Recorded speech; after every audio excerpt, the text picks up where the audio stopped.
And how do you remember Dr. King, particularly when all that he stood for has yielded so much for us?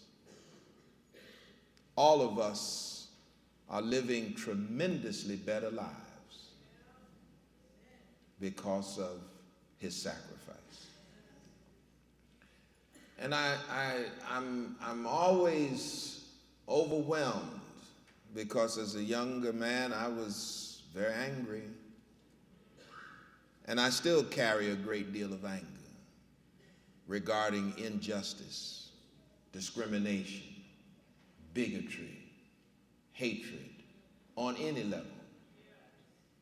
But I couldn't understand how you could take such abuse and not strike back.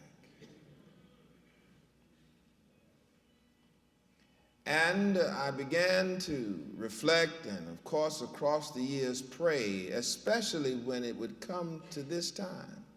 I was a student at Morehouse College when Dr. King was assassinated, and it was very difficult for me to come to grips with how a man who believed in love and peace and nonviolence could be shot down the way he was.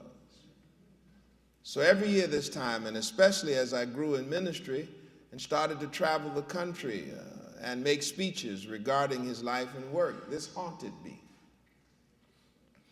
And so on the King holiday, I would really pray, read the Bible, and ask God to show me some light. Lead me, guide me along this way. I couldn't go shopping. I couldn't do any of the things that people usually do, and I couldn't even sleep hardly. Most of the time I was working anyway, giving speeches and wondering if what I was saying was helpful at all. The anger was still a part of me. And then, beloved, the more that you reflect, the more that you pray, the more that you begin to understand, you recognize. And we've said this over and over again, Dr. King had no weapons, physical weapons like guns, no army, militarized army with tanks and bombs and planes. Very little money. The money that he had, he raised from friends of all races across the world and across this nation. But when compared to the money, shall we say, that some of our banks have to pay in penalties, he had no money at all. And yet, he claims the victory.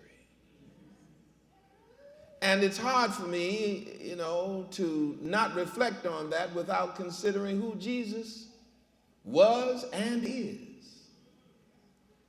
12 largely uneducated men, certainly no money, and seeming defeat on the cross. Yet, we claim the victory.